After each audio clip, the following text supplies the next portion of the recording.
Good evening, ladies and gentlemen. This is Brock Beard from lastcar.info. Thank you so much, everyone, for tuning in tonight here. Let me know if we're having any issues with the audio. This is the first time I've dusted off the equipment since our championship weekend broadcast back in November. First things first, I want to wish you all a very Merry Christmas and a Happy Holidays. Thank you so much, everyone, for your support this year. I know it's been kind of a challenging season in terms of how much content was produced here. But I hope that with the debut of 500 Days this past week and what will be coming up here in these next couple of weeks as part 2 and part 3 are online, I hope that the wait will be well worth it. This is a project that I've been meaning to put together for some time. I am overwhelmed by the response. And so today I wanted to wear some 2001 gear to kind of tie things in here. I got my Stacey Compton hat and my Robbie Gordon shirt with him and Morgan McClure, and I figured that would be a little tie-in here at the same time here. I have some cool stuff for show and tell tonight. We'll do some trivia here along the way. We'll talk about some of the news stories that have developed since our last show, the beginning of November here. And we'll, then obviously if you have any other questions or stuff that you'd like me to talk about here, we'll definitely talk about that. First things first, though, I do want to talk about 500 Days, as I'm sure I've been getting a lot of questions about that. And we'll definitely jump into that there. If you haven't seen it yet, there may be a few spoilers in here, but we'll jump into that along the way here too. So again, thank you so much, everyone, for your support on part 1 here of this video series. I have been absolutely nervous to finally get that thing out.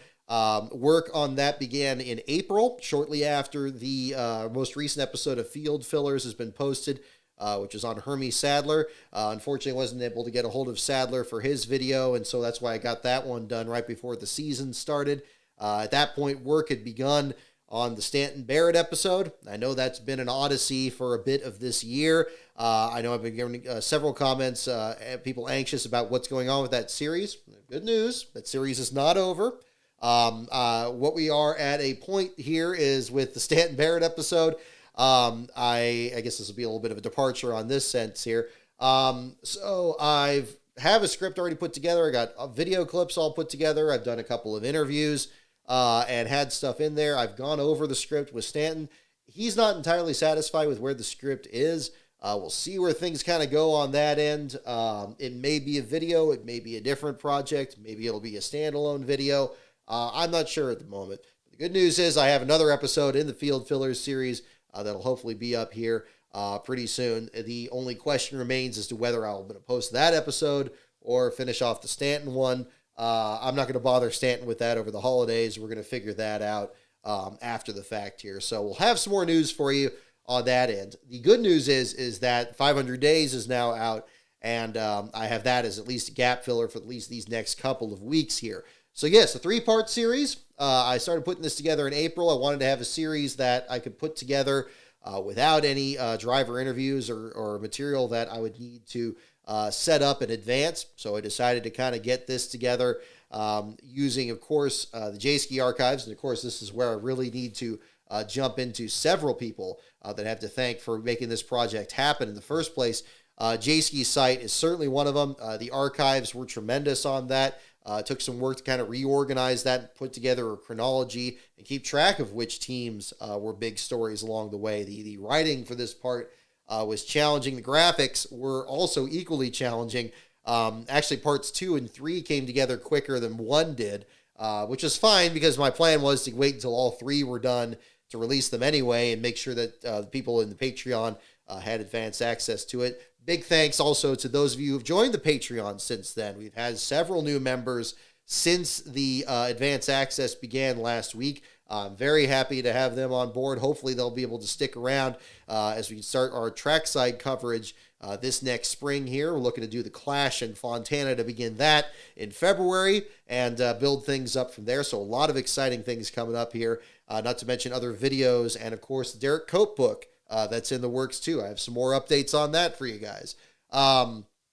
So getting the first part of that series done there was no small task, but it was not me on my own on this for sure. One other person I have to absolutely thank is our good friend Brian Hallman at the BRH Racing Archives, who sent over some tremendous pictures here. I actually did the last re-render of part 1 the night before premiered, because he was sending me so much good stuff, and I wanted to use as much of it as possible. Some great old pictures of Kurt Busch back when he first drove for Roush Racing in 2000. Also, some pictures from his friend Mike Horn as well. Some of his pictures are going to show up in part 2 of this series, which was also re-rendered since it was first posted on the Patreon. Those of you in the Patreon, the most current versions are in there as well. So that's where you can definitely see those in the meantime here if you're looking to binge all 3 parts here sometime over this holiday weekend. So again, big thanks to Brian Hallman and Mike Horn over the BRH Racing Archives. Some great pictures on there to kind of tie that project together. I also want to thank Roman Senek at Sergio Productions for his tremendous music that he's produced, royalty-free music that he's produced. I've joined his Patreon because I believe he does a fantastic job. There were a lot of tracks that I've been listening to in my car entirely too much. I really enjoyed putting together that opening sequence there for the video. I've been listening to it in my car and trying to polish it here and there on my way to work, and it's gotten to the point there where I've listened to it too much. But I hope that that's played out well enough in the project there. I think it was very enjoyable to put that together, and creative individuals like that just do great work. I see NASCAR Man in his most recent video has used some of his music as well. And again, to great effect. I think there's a lot of talented artists and musicians on YouTube, and very happy to be working with them, and definitely wanted to make sure they were included in the credits of this video. At the same time, too, the video content itself, a big thanks also to Dave W., as well as Scott Allen Brown for their tremendous contributions, their videos on YouTube. They're not the only videos I've used. The full video playlist is on there, but they consisted of a majority of it. Scott Allen Brown had his own render of the Daytona 500, which is the best copy I've seen of it online. And Dave W. with a lot of the preliminary events. That'll definitely be big in next week's episode here, which is going to be more on Speed Weeks 2001. Those are extremely helpful. And so, again, big thanks to them as well. And, of course, thank you to the existing members of the Last Card Info Patreon as well. Got your names at the end of the video there. Doing a bit more of a traditional title card than the race car side one from the other episodes. Certainly with the tone of the video, I felt that would fit in a little bit better, much like I did with 3 Before February before it. Yeah, so glad to get something out there. So glad to finally get a new video out there. And so we'll get that all set up and hopefully have some more content in the near future for you guys on that. So what we have here is some more. I mean, again, it's just been really exciting getting all this together for you guys here. And I'm very pleased with the response on that. So with part 1 and the actual project on it so far, we got some other. Hang on here. There we go. And there we go. There we go. And hang on, folks. Okay. Alrighty. There we go. Didn't want that to be too distracting here for you guys. So, with the 500 Days project here, it's really been it's certainly been a challenge. It's had its own challenges there, just putting the script together, and polishing that and trying to get that together. It took a few other re-recordings here, along the way, and certainly with the amount of details I wanted to put in there. I wanted it to be as professional as possible, and I wanted it to be as big as possible. And that's where Roman Senek's music, I think, was really helpful on that. You'll hear more of that in parts 2 and 3 on this. I felt that I kind of made the music a little bit more to a minimum in this one because it's already got so much going on. But in parts 2 and 3, which are going to be more video-based than this one is, I think it'll have a good bit of detail there. Obviously, when tackling a subject like this and where it wasn't going to be just a silly season video and it eventually kind of bled right into the Daytona 500 itself, that presented new challenges, of course. And obviously, the 2001 Daytona 500 and the story of it is well covered already. Obviously everything from a blink of an eye to Amp Lemon's video on Dale Earnhardt, other videos as well that have covered it. Many people have done everything from reaction videos, Black Flags Matters videos on it as well. The challenge was what way to approach it. And again, that's really, I'm trying to bring something a little new to it, which is the larger context of everything else that was happening.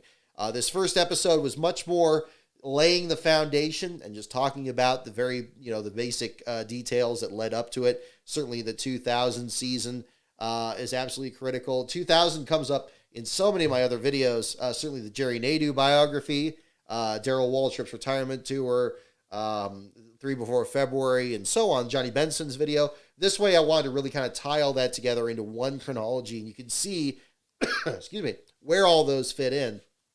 That was really the goal with that. Is to kind of bring that together. And also, especially for people just watching this series in isolation, I didn't want people to be kind of entirely lost with who these drivers are and show pictures of them. A lot of those pictures were taken from the pictures of the drivers themselves, not Brian Holman and Mike Horn's pictures, were taken from these programs that I have right here. I actually have, among our show and tell pieces here, the program to the 2001 Daytona 500 right here. And the old driver photos, more of them were from the 2000 issue, but some of them here, like the Busch Series drivers, you got the Jay Sodders picture right by here that was at the very beginning of part 1 in there as well. Jeff Purvis and other drivers there at the same time. Really helpful. I wanted to kind of I didn't want to just show pictures of the drivers. I wanted to show like what they looked like at the time period there too. I felt that was going to be a good way to do it. I think the thing that's really, I know everybody in here is kind of, from different age groups, and, we got some that maybe remember the race really clearly, some that don't remember it so clearly, or maybe it happened well before you were born or when you were very young. What I really wanted to kind of bring together is kind of capture what it was like going into that. And kind of, I think again, nonfiction when it's at its best, I think we talked about this even in the last show here, is something that could kind of bring you back into that time period and put yourself in the shoes of somebody that was there at the time or somebody that was watching this. And I think that's very valuable. I think that's very important. And especially in this. And again, it's not saying that the current understanding of it within the context of Dale Earnhardt's death is incorrect. It's just that I think the way to really understand how big that was how big things already were going into that race. The changes in the broadcast partners, the new sponsors that were coming in, the new teams bringing in Dodge. Everybody was all in with this. And you'll see this much more, especially in part 2. I saw questions about when the next part's coming up.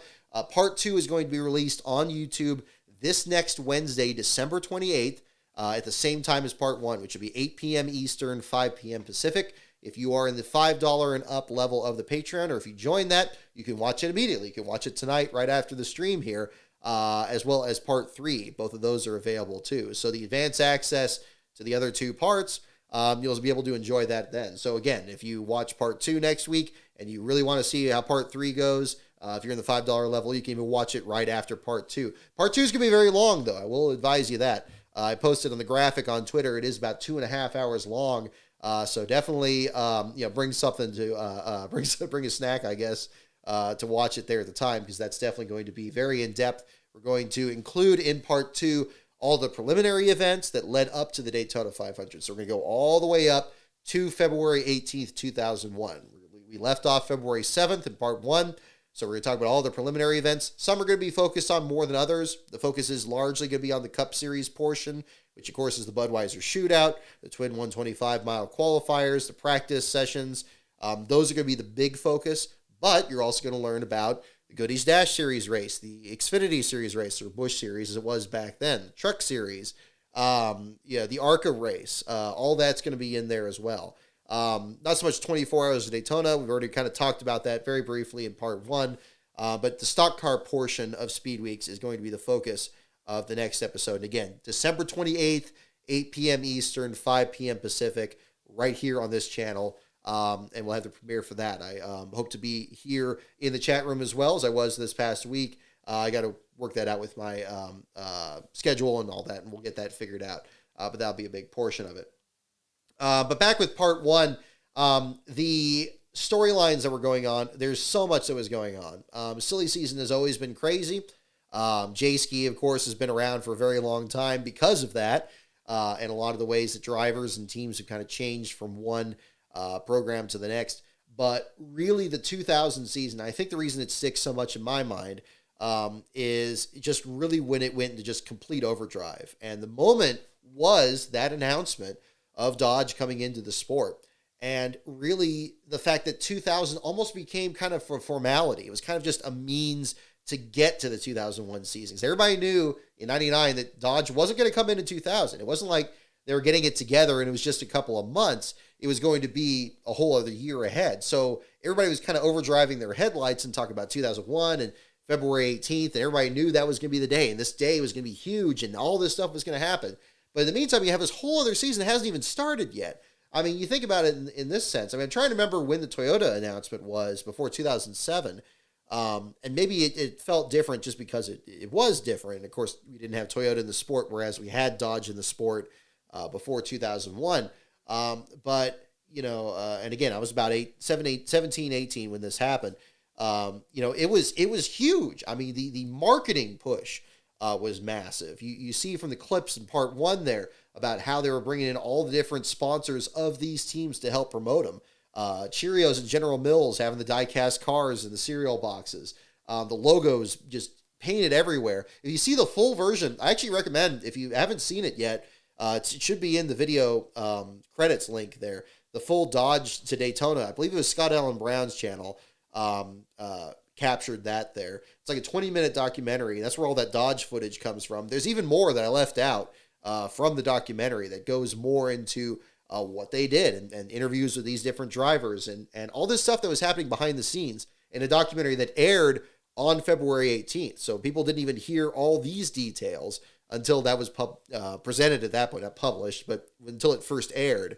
So a lot of this was kind of going on in the background, and you get the J-Ski perspective of it before you see that. So, great program. I was just actually rewatching it this week to kind of get the sense of it. But the Dodge thing was huge. I mean, I think what I really want to express and what I hope comes across, especially by the time you've seen these three parts, is the Earnhardt tragedy was massive and appalling, but it was also at the conclusion of what was already a absolute watershed moment in the sport, where a lot of hype was built up. We've seen a lot of hype in NASCAR in the recent years. When you talk about the rise of 2311 racing or Trackhouse, when you talk about bringing the Clash over to the LA Coliseum, these are all big things. You bring in racing back to Road America or bringing it to Gateway. These are all big moments in the sport, and they have their own historical context and they have their own things. But in 2001, it was so. I mean, and again, I know I get this reputation of just looking too much in the past and saying, oh, this was good and stuff today is bad. I mean, no, I don't agree with that. But believe me when I'm saying this, that what it was back then was huge. It was absolutely massive. And the big reason for it was that it had more than a year. It had those 500 days to develop. And it was just building and building to have this sea change in the broadcast partners, to bring in Fox and NBC, this new manufacturer, the new sponsors, team combinations, nobody knowing what was going to happen. And you got this sense that something big was going to happen, not knowing that at the end of it, of course, the Earnhardt tragedy and Michael Waltrip's, first win after, his in his 463rd start. That was just the very peak of all of that. So I think that this is going to be, really, yes, qualifying as well. That'll be in that section too. So yeah, I mean, it's going to have all those details in there. And again, I hope it covers it as well as it can, because it's very challenging to kind of get your hands around all this, but it's still going to be in a chronological order through that week. Yes, exactly. First and second round qualifying. Second round qualifying gets talked about that too. But a lot of different aspects of it here. The other aspect that I think, and I think this will definitely come across in part 2, there wasn't really much room for it in part 1, is how much everyone was all in. Everyone knew there was this sense. And I wasn't at Speed Weeks that year. I just watched it like a viewer, like anybody else that wasn't there. But you could sense, even from that perspective, just how much everyone was all in on this. It's like they knew that there was a sense that this race was bigger than it was. And it's already, the Daytona 500 is already big enough. But these, you have this combination here of new sponsor partners coming in there, and they got their brand activation happening. You got this new network coming in. You got Fox. They're bringing the whole, NFL on Fox kind of side of it. They bring Terry Bradshaw in. You bring all these other people in there. You got Mike Joy, of course, already having his existing background in the sport, but now you got like Larry McReynolds and Darrell Waltrip and Jeff Hammond at the very beginning of their broadcast careers. You're going to kind of see how they kind of fell into those roles there and kind of figured things out at that time. It's very interesting, especially when you see the way the Fox is broadcasting races now. The level of focus, the quality of what you see there. And again, this almost kind of goes full circle with the broadcast problems videos earlier this spring too. It's a massive difference in just how they were covering it there. Everyone was all in on this. Everyone from top to bottom, whether they were the drivers, whether they were the sanctioning body, the broadcasters. It is not an exaggeration to say that this was probably one of the biggest and most consequential Daytona 500s, even before it ever started. And I know that sounds like that's a tall order, but that really is true. And the first piece of it was that silly season and how the influx of Dodge into the sport scrambled everything up before the 2000 season even started. And that you were going to basically be starting fresh in so many different senses before the 2001 Daytona 500 even took the green flag. And again, you'll see that in part 2. And you saw it a little bit in part 1. But that's going to be kind of the focus there too. So yeah, and this is another perfect example of it. I got my Stacey Compton hat here when the Melling Racing team switched to Dodge, the only single car program that was part of that. They lost the number 9 over to the Melling Racing program, but Compton stayed in there. And I remember seeing a video where somebody was doing a reaction video to the 2001 Daytona 500 and was wondering why Compton did as well as he did in qualifying. Now, that'll be discussed more in part 2. But of course, when you know from part 1, who was his crew chief during that? Chad Knaus. So, of course, Jimmy Johnson, you saw his kind of the beginning of his story a bit in part 1. But Chad Knaus's story is very much a part of the 2001 Daytona 500 and plays a role in that too. It's a story that it's not a completely, the great thing with history is it's different chapters in the same book. We're not telling a different story here. This isn't something that was separate and removed from the way NASCAR is today. You see Jeb Burton make an appearance, actually, one of the clips in part 1. You'll see another driver that is very much active today in part 2. So that will be, and again, I won't tell you who, but those of you in the Patreon, you already know who. But that'll be another part of it. The other thing that's interesting, and I was talking on a podcast about this just before the show tonight, was just, the fact that some of these silly season deals and some of these team changes took the entire silly season to play out. That some of them came together very, very quickly. The Petty Enterprises deal seemed like it was leaked immediately. Everett Ham's thing, people seemed to guess exactly who he's going to hire very early on. But then other ones, like this Robbie Gordon deal here. Big thanks. I believe I got this from Speedway Screens. So big thanks to them on that. Robbie Gordon's deal to get into the Morgan McClure number 4 took almost the entire length of time over the offseason there. It was very, very late in the going, back when it was basically between the 4, the 7, and the 0-1. And you got all these different stories about who's going to go where, and open wheel drivers. We got Jimmy Vasser, you got Greg Ray that are trying to be brought in. Scott Pruitt was already in the Cup Series at that point. You got sports car guys like Anthony Lazzaro that were a factor. Unfortunately, Lazzaro's Busch Series career didn't last very long before he was replaced, and just trying to figure out where all these other guys are going. I know it's a lot of material. I know it sounds like a lot of material just talking about it here on the show again tonight. But that's why I definitely wanted to make sure this wasn't a multi-night showing here for this series. I was hoping to make sure people have chances to kind of review other parts of that episode because I know there's a lot of back and forth there, and it may take a little bit more reviewing of it. And I want to make sure it had chapters in it too, so it'd be a little bit easier to navigate than some of my past longer projects. Some of my old videos, I've actually put chapters into it since then, but this one I want to make sure I had the chapters right at the start. So again, a lot. We've just scratched the surface here, folks. So this first one, I just posted the entry list today on my Twitter feed there. If you're in the Patreon, I got the PDF version up there for that. So you kind of get an idea of where everybody landed and what teams still needed sponsorship and what teams just weren't there at all. The Galaxy Motorsports saga I thought was fascinating, and how that completely altered the trajectory of Wally Dallenbach's career. You see a lot of, we talked about drivers like Jeb Burton being in there. Drivers from even the previous generation start to pop up in here. Of course, Kevin Harvick becomes a story. Jimmie Johnson becomes a story. Ryan Newman becomes a story. These are drivers that, their Cup Series career either could have started earlier or was already in the works at that point.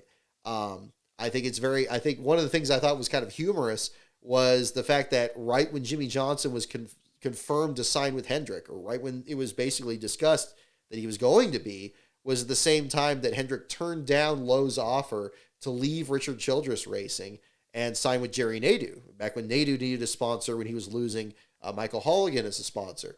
That I thought was fascinating. That's why I really wanted to kind of fit the timeline together and make sure the days match there, because a lot of time when you did that and you kind of see where things progressed and, have a causal link from one moment to the next, that's where I thought it was really interesting. And that made it really fun to kind of put the script together, because you could see all these, and I think it came up a lot in the actual, in the chat room that night during the premiere, is these alternate timelines, maybe alternate paint schemes that could have happened, or alternate deals there, things that could have happened one way or the other based on what was happening during the season. The other thing that's emphasized too is I do bring up the tragedies of Adam Petty, Kenny Irwin, and Tony Roper, but they're mentioned much more briefly. And that's pretty accurate to what it was like during that season, separate from 3 before February, where the entire focus is on that. A lot of that happened very much in the background and wasn't given a whole lot of attention. By the later part of the season, it was starting to build up a bit more momentum. And certainly the restrictor plate race in New Hampshire, as you know, from 3 before February, was really the climax of that. But at the same time, there's still a lot of silly season stories and a lot of anticipation going into Speed Weeks 2001 that was not changed really so much from what happened there. So you'll see this a lot more in what was going to happen in next week's episode and part 3 there as well. Charles Peterson Jr. didn't buy Bill Elliott's team. I mean, basically, he moved into his shop, and he used one of Bill Elliott's cars as a flagship Dodge. He basically did, but clearly at that point it wasn't Bill Elliott Racing anymore. If anything, it was a merger of sorts. And that's the other interesting thing too. We got some teams that worked with their old equipment to make the transition to Dodge. You got other programs that just want to completely start from scratch, like the Petty Enterprise deal too. So that's another kind of interesting situation there too.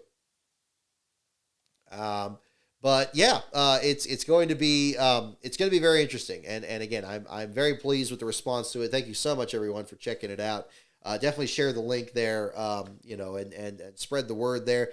I'm very pleased with people being very interested in it on the Patreon, and just trying to get stuff out there. I wanted to go big or go home on this project, and I was I'm already home, so I got to go big. So that was the plan on this. And again, big thanks to those of you in the Patreon. I was able to afford to buy the licenses for the songs I used in the video because I didn't want to have any issues with that. I already had an issue with one of the trailers, and I'm in the process of getting that overturned there. Hopefully that's going to be okay on that. That was, yeah, I definitely wanted to kind of put as much effort into that as possible, and especially since this year has been a bit different in terms of what content has been up on the channel for sure. Yeah, so exactly. So I guess that's really, really the big starting point here for that. Let me get right on here. We've got some notes here as well because we've got all the. We haven't had a show here since the season wrapped up here after Phoenix here at the same time. Oh yes, I've seen this comment here, 8206, talking about Earnhardt's Winston 500 win. Taking the focus away from the Tony Roper accident. That's the other thing, tip of my tongue, that I completely did not mention here, but luckily I did mention it in the video. The new Aero package in 2001, there was, I literally remember that you had that fall Talladega race, Dale Earnhardt, the famous charge from 18th to 1st in 6 laps, getting up there, just a legendary moment, what turned out to be the last win of his career. Everybody wanted to know how that package was going to perform at Daytona. We didn't really know until we had the Budweiser shootout. And you'll see this in next week's episode for sure. How that format was going to transition. Could you have a driver charge up from the back of the field and contend for the lead? Could they do that kind of racing? Or were there unique aspects to Daytona that were going to make it a different kind of racing? Or was it going to be nearly as competitive? We got the answer to that pretty quickly at the beginning of Speed Weeks there. And you'll see that again in part 2. But that's another aspect, too, to show the sanctioning body was on board. And there was this excitement over how dramatic the racing could be, given the fact that the 2000 Daytona 500, and it is well publicized, and I mentioned this as well in the video, was one of the least competitive 500s in that era, which is very surprising given you had Earnhardt's first win in 1998. You had the 99 500 with that electrifying finish between Jeff Gordon and Earnhardt. Kenny Irwin, Mike Skinner, very competitive 500. And in 2000, this weird shock combination that NASCAR tried out just didn't work out. That was really a very big difference back then. So this is something that I think is going to be very interesting to chronicle. And I think again, even if you were around back then, I hope this kind of brings more of a highlight to other storylines that were very quickly second place to what happened at the very end of the 2001 Daytona 500. So that'll be another focus on that here coming up. T-Chaps 88, yeah, you said that Kyle Petty and Bill Davis are good friends. I'm not sure, but again, it was that came from the Dodge documentary that I mentioned earlier. There is a bit more discussion about that. I don't know how far back they went, but I guess like they were either their shops were near each other or they had some kind of friendship before. But that's definitely another look at that too. So that's kind of the discussion on that. Hopefully more questions will get answered here in these next couple of parts at the same time. Big thanks to NASCAR Man for sending me his script there on the Sam Hornish video, and I'm really pleased with the response on that too on his channel there. It looks like that really struck a chord with people. The story of Sam Hornish and the crab walking car at the All-Star race there back when Casey Kane won it there that year. I think that was a really interesting script to narrate there, and I enjoyed being a part of it, and definitely appreciate you guys checking that out too. But a lot to certainly look at there at the same time. What do I do over the off season? Pedro Fluffington. Yeah, I mean, not too much. Like I just kind of keep things pretty well. Pretty much this entire off season has just been the 500 days thing and getting that done. I pretty much singularly focused on it since late September when the Barrett project got put back, and then once the season wrapped up in early November, I mean that was like every bit of spare time I've had has been just getting that together, and luckily it came together pretty quick. I was hoping to get it out mid-November, and then I wanted it to be early December, and then it became mid-December, and then at that point, boom, it was finally done being pushed back. So that was the point at that point there too. But I'm glad you guys enjoyed that one there too. I think NASCAR Man did a fantastic job on that. He's really got an eye for the technical side of motorsports as well. And I think that really came across, certainly in that story there at the same time. So that's the one there for sure. Let's see here. Gosh, oh my goodness. So here's, I got my notes here on my phone here. I just got like a whole ton of like notes that I was going to go over, things that have happened. I gotta make a little note about everything that's happened in these last couple of weeks here. But I'll kind of touch on some of these here, this portion. I still, again, have some stuff for show and tell that's all kind of themed around 500 days. Some of it I've showed before. Some of it's very new here. One actually just came in today that I actually just found very recently. I'm very excited to show that. So we're going to do that pretty soon here too. I do still have the trivia machine here, and we'll do some of that here in a little bit, more towards the end of the show here as well. And I made sure that I do have some more Red Dew here. I have not tried the fruitcake flavored one. I'm not brave enough to try that. I can't get my mind around that. I did see it at the grocery store earlier today, but I'm afraid I'm going to still stick with the cherry one here at the moment.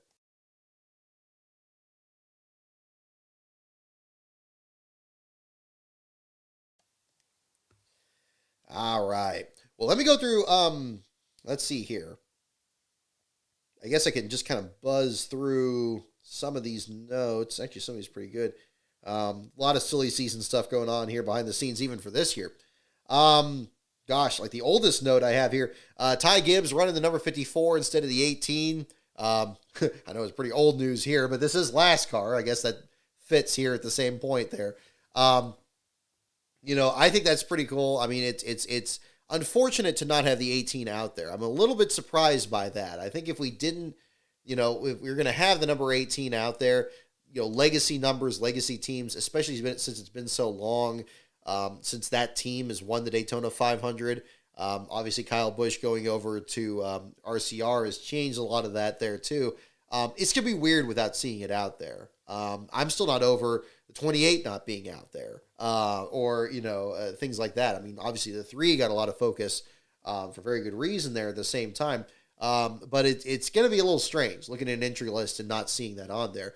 But I guess from the sense for Ty Gibbs, the 54 car and starting a new legacy, a number that hasn't won in many years. Jimmy Pardue ran it back in the 60s, probably the most successful driver to run it in that time period. More recently, you think of the Sam Bell-Navis team with Todd Bodine. I believe Yaley ran it most recently as a Rick Ware entry a couple of years ago, so it hasn't even been run in a while. But I don't know why there's a sense that maybe too much pressure is being put on him, or if it's too obvious or something. I think everybody knew that he was going to get a ride with Gibbs, in the Cup Series here, and certainly, I was very impressed with how he performed in that Xfinity race, where there was some absolutely dogged competition for the junior motorsports group there. That Justin Allgaier and Noah Gragson were just right there. I don't know how, I don't know if I emphasize this enough in the November show there, and then obviously what happened in the aftermath of that on Sunday. Certainly, thoughts still go out to him and his family there after the loss of Coy Gibbs. But I know that Ty's ruffled some feathers on the way up. He's still going to be. I don't think his driving style is going to change that much in the Cup Series. But yeah, if they want to start some new legacy with this 54 number, although I still think of the 54 as kind of Kyle Busch's number in that same sense, so I don't see how that removes it from the Kyle Busch equation there, especially since it was a number that Kyle had lately been using to do all those bushwhacking starts before Ty took it over. I don't know. I'm kind of okay with it. But the thought of starting a new legacy with, a family team already, it seems kind of unnecessary. I have a sense that if Ty had a role in that decision, that was not his decision. I mean, Coy himself ran the number 18, not in the Cup Series, but, still, I mean, I don't know. Things change a lot back there, but I guess that's the way that all that shakes out there. Ryan Preece getting moved over to the 41 at Stewart-Haas Racing. Good decision. Certainly the reserve driver deal that he worked out this past year has paid off. He's certainly paid his dues. It seems like Ryan has been particularly strong in the Truck Series, decent in the Xfinity Series. Hasn't really had much to show for in the Cup Series side. This past season, he had a last place run, I believe, in the 600. Had some struggles there along the way. But Cole Custer and the conflict between Stewart and the Haas portion of the team, hard to tell exactly what's going on over there. But I think that Ryan is going to be an asset to that program. I mean, we saw Kevin Harvick had a good late season run. We saw Briscoe finally break through with his first win. Almirola deciding not to retire and continue on there, although he was winless this past season, not the year before. I expect them to, kind of pick up where they left off and maybe have a stronger overall performance through the season. Of course, the limits of the next gen car and what's been done to hopefully fix the issues with the rear bumper of the car is going to be a factor there at the same time. But Preece, I anticipate, especially with the start of the season at the Clash, knowing that Preece himself running at Bowman Gray, and him immediately thinking of running that track there when he was running it in the number 15 car just this past year, is going to be something very exciting to see. Probably good, especially with the field now increased to 27 cars. The news just coming out this past week instead of 23 last year, and running the race at night. The schedule was just posted recently here as well. I hope that fans are still going to be able to see practice on Saturday. I still thought that was a bizarre decision last season. I need to get that figured out and see what's going on the schedule this year, because it's still being marketed as a one-day event, but that leaves out the qualifying session there and the practice sessions on Saturday. I know not everybody is looking to do the full weekend there, but I thought it was pretty exciting. So, but it's unfortunate that a lot of fans weren't allowed in that same section there too. Let's see. Oh, thank you guys for the support of the 500 days video. Oh, Beast Metal, thank you as well for the super chat here. First, okay. Hope we didn't lose too much there. We still live here, folks. Hopefully we're good. I see the counter stopped there for a second and then it went back up. So hopefully we're okay here. Still reading a Beast Metal super chat here. Again, thank you for that. 500 days part 1 NASCAR van video, both amazing. Thank you very much. And thoughts on the recent RTA machinations? Yes. Okay. We're still here. Still live, barely. Okay. There you go. Okay, good. Yeah, gosh, I guess that was the other story. Look, and this is the other thing, I guess, struck a chord on Twitter a little bit with this when I first heard about it. So I haven't heard more about this the last couple of weeks. I mean, correct me if anything else is broken on this. I've been so focused on the video, I haven't really followed as much of this. But the concept of the RTA flexing their muscle and adding some bonus races during the off season and trying to do this USFL crap where they're going to be like, hey, we're going to do this over the off season and we're going to run our own races and we're going to bring our charter guys out. It's like, that's, I still maintain it's absurd. It's absurd. I think NASCAR with the shortest off season in the sport, that you're going to have you have less than 90 days, during which time everybody's working on Daytona 500 cars. What are the odds that any of those teams are going to want to spend any length of time cobbling together some other cars to run in some other races or anything like that? I mean, I get that there's the Snowball Derby and these other events that are happening over the off season, and I guess the RTA wants a piece of that. Well, it's kind of late in the going to start having discussions about that if it's already the off season. If they were discussing this last summer, I'd probably give it a little bit more credence, but I still don't think it's enough time to do a turnaround. Now, again, the other discussion on this is like, okay, is this a big flex to try to, get more of the TV money as they're renegotiating the contract with NASCAR? The next contract's coming up here. Okay, yeah, maybe, but it's still, I think NASCAR probably would call their bluff on this one. I don't know how successful of a bluff this is. Like, and again, I haven't heard much more news on this. So, unless it's just been completely under a rock on this deal here. But it doesn't seem like it just seems absurd to me. I mean, a lot of what the RTA has done, I've not agreed with anyway. So at the very least, it's consistent with what they've done so far. And we have seen them restructure the way the sport operates independent of NASCAR before. So, certainly reducing the field to 40 cars, having 36 chartered entries, giving themselves these medallions that didn't have any value, creating an asset out of nothing, just this legal fiction that they create. And now suddenly this thing is worth something because if you get this, then you get a guaranteed start in all the races. I guess it shouldn't be too far to say that they can, have some leverage to change the paradigm in terms of how long the season is, I guess. But, NASCAR owns a lot of these tracks, or SMI owns a lot of these tracks. Are they going to be participating in this? And are they going to be running the same car? And to do this during a time where there's issues, you have a brand new car 1 year into it, and it's got all these problems, and NASCAR is trying to fix this, and you're going to say, oh yeah, well, we're going to be running extra races. And it's absurd. It's absurd. I think anybody at NASCAR probably would see it the same way. And so that's probably why we're not hearing much more about this. It's like, maybe it's like, well, we tried, and it's like, well, okay, maybe they saw through that.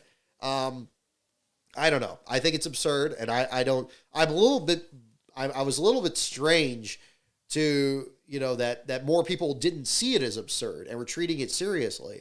Like, okay, it's just really think about this, for a second here.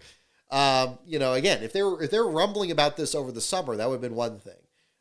If the off season were longer, that would have been one thing. If you had more drivers, speaking out about it, that would be one thing. But you know what? The one thing I heard about in all three of those cases is concerns about the next gen car. What are they going to do? They're going to create an alternate series. They're going to run the old car. I mean, I guess they could do that, but I mean, what's the point of that either? I mean, and the other part of it, and as I mentioned on this at the very beginning, is why dilute the product? I thought the whole thing with the RTA's approach here was that okay, we don't want to dilute the product. We want to create something that's going to be, a situation where everybody can actually, where the concern was, oh, we don't like start and park teams. We don't like these small teams. They're reducing the value of the sport. That's what I heard Rob Kaufman saying during that whole thing. So it's how are you going to dilute the value of the sport by running more races over the off season and making the Daytona 500 less special, making the Clash less special, making the off season non-existent when they already don't have that many off weekends during the year. No, I think it was an absurd try. I think it was a foolish decision, at least from the information that I've heard so far on this. And I don't know I don't know what they were trying to accomplish, and I don't think it really accomplished what they were trying to on this. And I don't, if you're trying to, get a bigger share of the pie, it seemed like there would have been other ways to do this. And it just makes me question the leadership of the RTA and their motivations. What are their intentions here? What do they? I mean, there was even discussions about this being a possible sign of a split in the sport. Do they really want that? Is that really the particular issue here? I get that they're conflating these teams and having it be that it's okay, well, the teams can do their own thing separate and apart from the sport, but the teams exist to run NASCAR races. I don't know. It's just absolutely absurd. I think it's a different situation there on there. So I don't know. But we'll see if anything shakes out on that. I mean, again, I've seen crazier things happen. I didn't think the whole charter thing would take off. I thought that was stupid at the start of it too. But I don't know. That's kind of where I am right on that.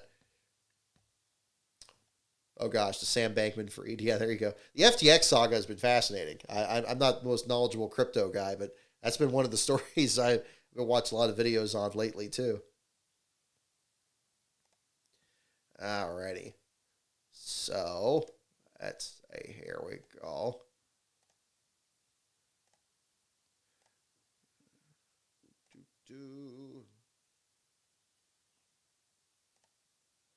Alrighty. But let's take a look here and get some more notes at the same time.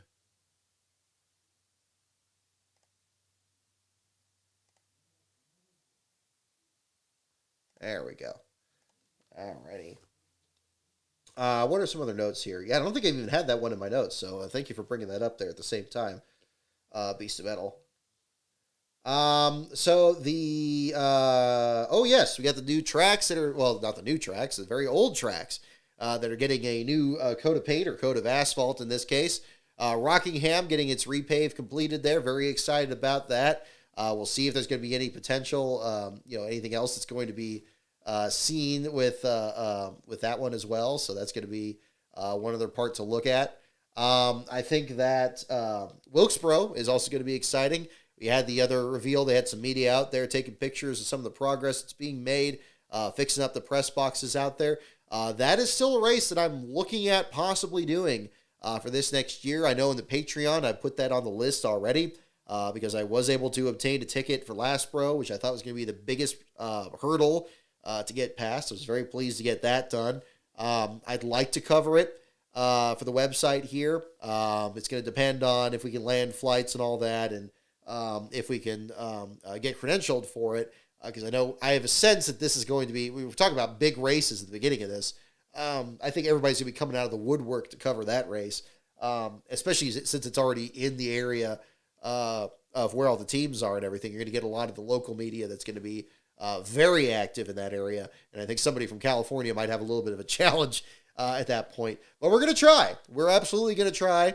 And if it doesn't work out, we got fallback plans on that. Sears Point will be not too much further ahead of that one too. But I'm very excited about that. I think it's going to be amazing. I mean, it's going to be cool. I don't think it's going to be I don't think it's going to be a knockdown drag out kind of race. I think I'll probably get a race that's at least as competitive as like the Clash was this year, which is fine, especially for an all-star race where it's going to be heats and everything like that. I don't know what they're going to do with inversions and all that other crazy stuff. But, I think the fact of just being there, of having the Cup Series there, no less, even for an exhibition race, I think it's going to be really exciting. I also want to kind of go there because I have a feeling the broadcast isn't going to be very good. I'd like to be proven wrong on that. But, that's still on the list. That's still on the list. And in May coming up there, I think that's going to be I think it's going to be pretty exciting there too. So we'll see what happens. Let's see here. BJ McLeod's team to Chevrolet. I think that's a good deal there. I mean, McLeod's team, the Live Fast effort seemed to really have a lot of struggles this year with the Ford program. Not exactly sure why. Obviously they had some issues there with the tow link that affected other teams, and it seemed like teams that were able to make those repairs got back out there and were able to be successful that way. Unfortunately, BJ McLeod seemed to struggle a bit more with that, so that was kind of a concern. Rick Ware Racing ending their partnership with Stewart-Haas and joining with Roush Fenway Keselowski. Very surprising. I think at the end of last year, it seemed like the Roush team was actually able to be about as competitive as a Stewart-Haas team. It's unfortunate Keselowski had that fire at the end of the Phoenix race. But Chris Buescher's run during the playoffs was very impressive. And if he had been in the playoffs, I mean, who knows how well he would have performed there. That feels like an upgrade. But again, I think Stewart-Haas, with bringing Ryan Preece on there, they're going to be pretty competitive this next season. If they're not spread too thin with the four teams. I certainly expect, I think if it came down to it, I would probably expect Keselowski to break back into the win column before Ryan Preece this next year. Unless Preece wins the Clash and you want to count that. I mean, that's certainly possible too. Those would be ones to look at the same time. Sorry about this cough. I got a cold right after we got back from Phoenix. Starting to feel a little bit on the Phoenix post-race show here. And, I don't know. I've been hearing, everybody I've talked to has kind of had the same thing, where they just talk and then they have a cough here and there, all that. I guess, I don't know if that's the next thing that's going around or anything. I mean, there's worse things. I mean, I guess there's that. But, I'm going to have to use a cough button on here or something like that. It's bizarre because otherwise, other than that, I feel fine. But there's that. Oh, Cypress Hill playing at the Clash. I think that's exciting. I think that'd be cool. I only know Insane in the Brain, and I guess most people do, but I think that'd be good. I think it's a good follow up to when they had Ice Cube out there. So okay, let's give that a try.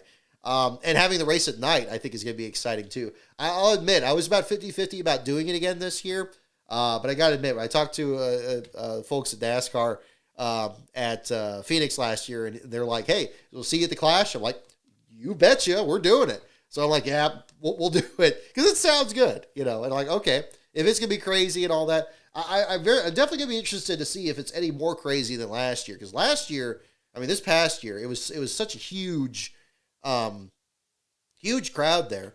I hope there's not too much of a drop off, or if anything, more people come out. I think it'd be great. But again, they need to make sure that the stands are open for practice, because I think that was a big misstep in this past year's race. I think it was a little bit disorganized. So that'll be something to kind of look at too. I have a note in here too about that story there. Cameron Latham, definitely got to give him a shout out here. The gentleman whose car drove into or fell into a pool at the Motel 6 in, what was it, in Alabama, and then got the car back out and finished in the third spot in the Pure Stock feature. Congratulations to him. Talk about the It's Alive graphic. I should have had another one where It's Alive where the car comes out of the pool instead of the garage area or something like that, but that was pretty exciting. Didn't watch as much of the Snowball Derby this year as I did last year, but congratulations to Derek Thorne winning the main event there at the same time. Let's see. Kyle Busch, new number font. Not crazy about it. Looks like a letter B, which I guess is intentional, but it looks kind of silly. I was kind of hoping that I mean, I don't know. I wasn't really crazy about Tyler Reddick's number font last year anyway. Obviously, I'm sure they want to do something closer to the DEI font, and I know why they're not doing that. But these other options just aren't, I don't know, they're not grabbing me yet. But, especially for Kyle Busch, where you're going to start over with a different team. I mean, it almost looks more like a Joe Gibbs number 8 in a sense. It's just kind of italicized a little bit. It just looks a little sloppy, but maybe they'll have a good paint scheme that'll kind of tie it together. So I guess I'll reserve judgment on that. I mean, things worked out with Ross Chastain in the one car. I was talking about this time last year about how ugly a lot of the paint schemes Chastain ran. And then about midway through the year, he finally started running some good ones. Might be the same situation for Kyle Busch this year, so who knows?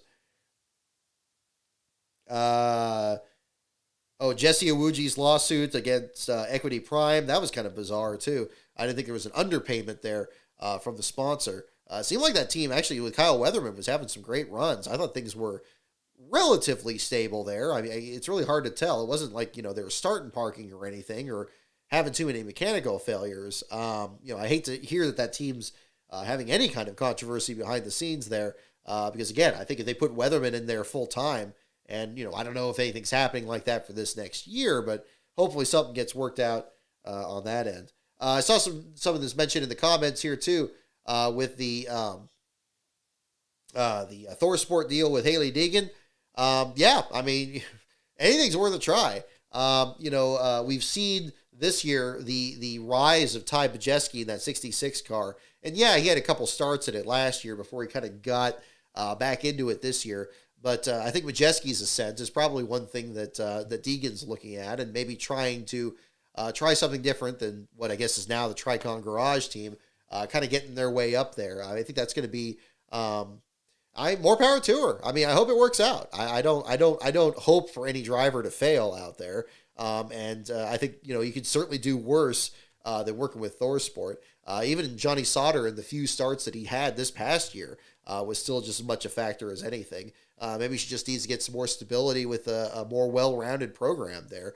I thought she was already getting that with the David Gilliland team, but I guess things just didn't quite work out there.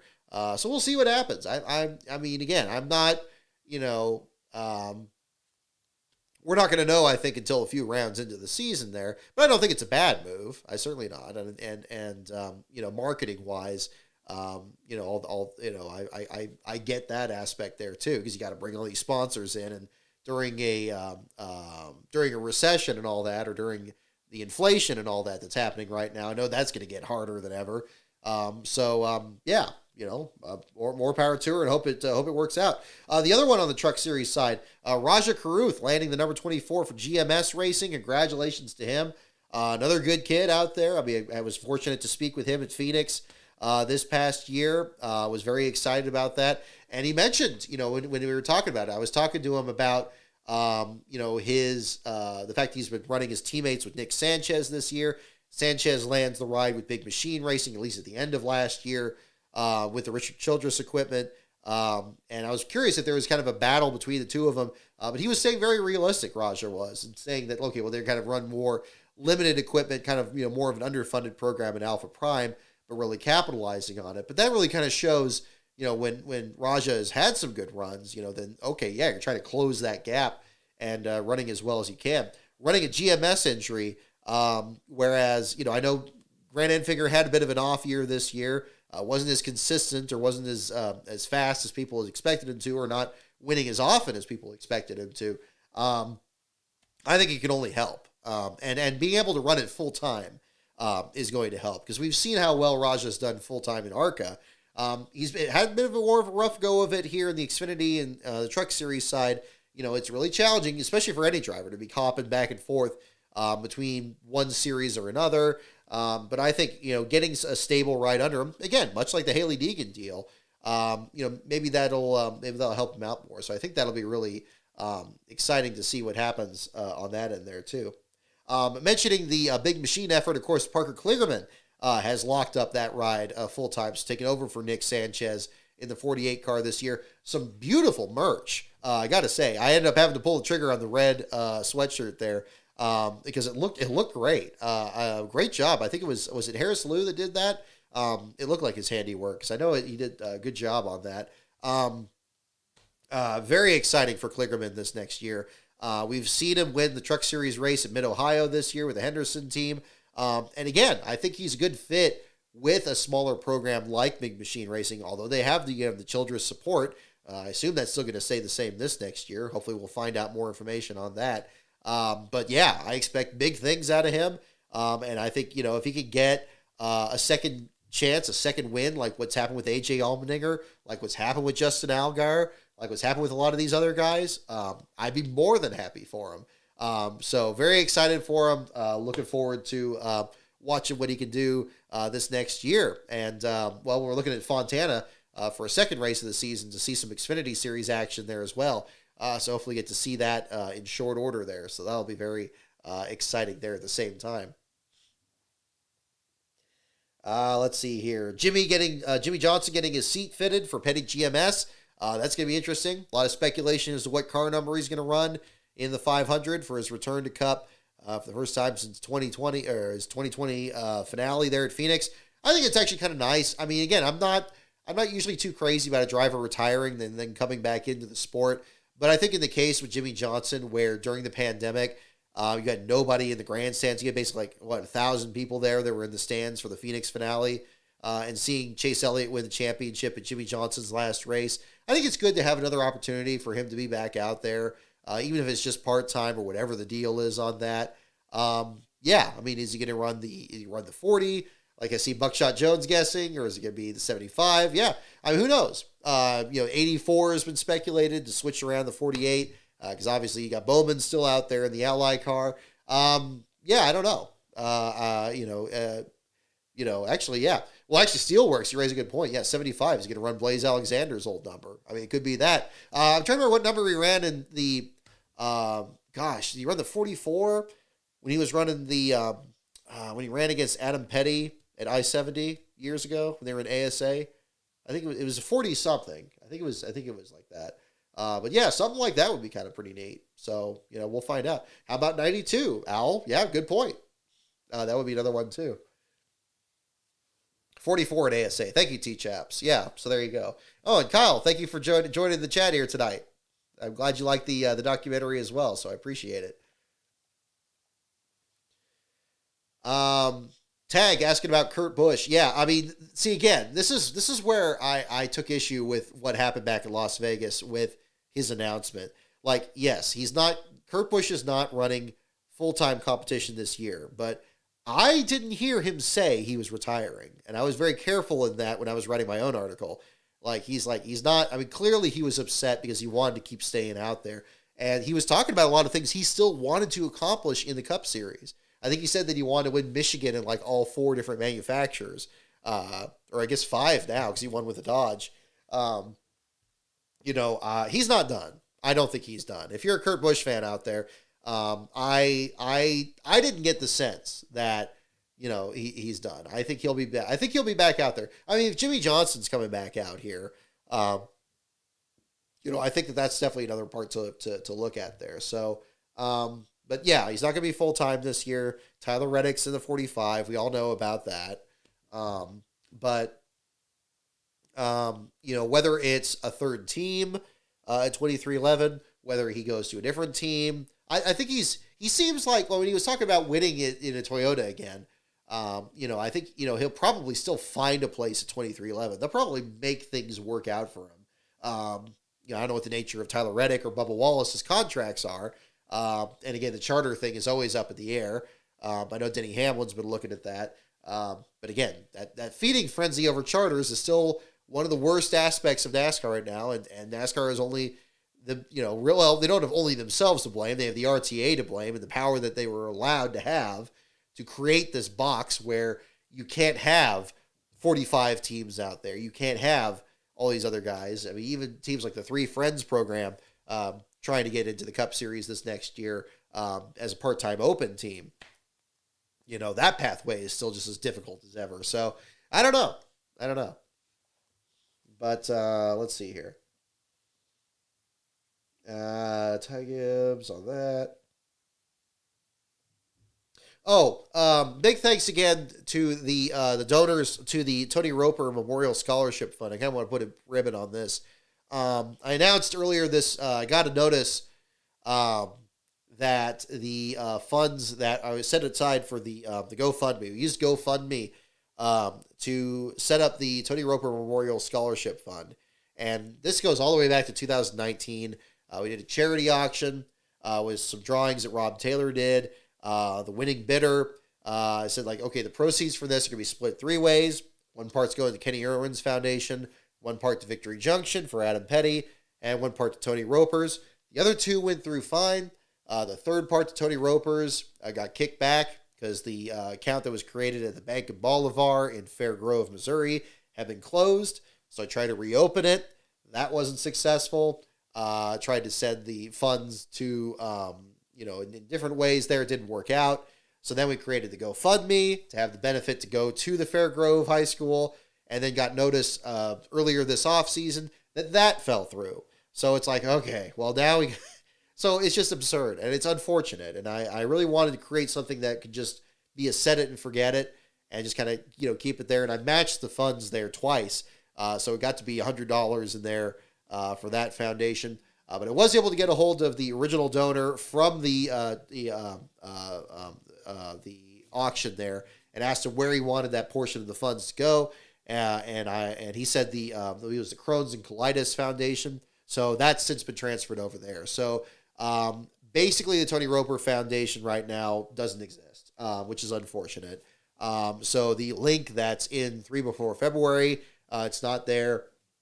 But if anybody's interested in, Victory Junction or the Kenny Irwin Foundation, that information is still there. But the Tony Roper Foundation, that's maybe another option will open up at some point here. But in terms of, what's been done to this point, that's kind of where that is. So big thanks to those of you who donated on that. But that's where the funds have ended up since then.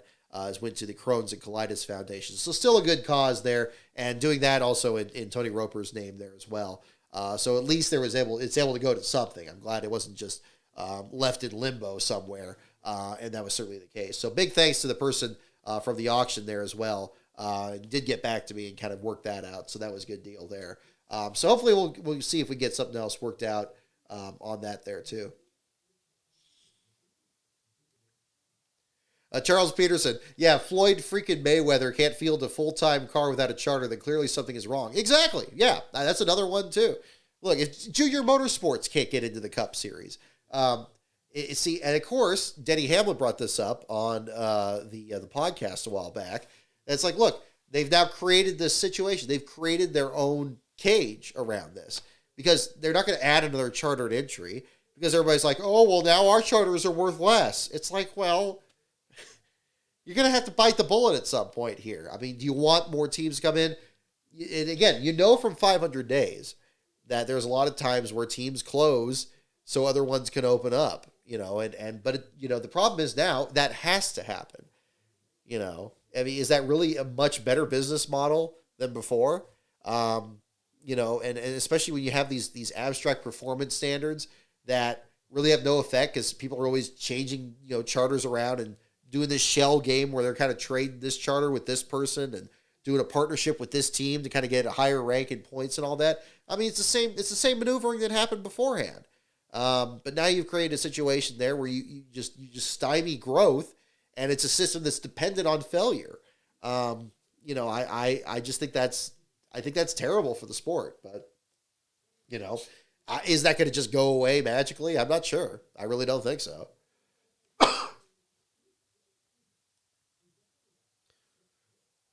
Oh, Section 8 USMC, thank you for your comment there, too. Okay, good. I'm glad I went for a cause that you approve of is there as well, so definitely thank you on that. Yes, the Tony Roper portions of fun. Yeah, that's where that went. So, yeah, and, in Tony Roper's name, too, so I think that was a good way to put a bow on that there as well.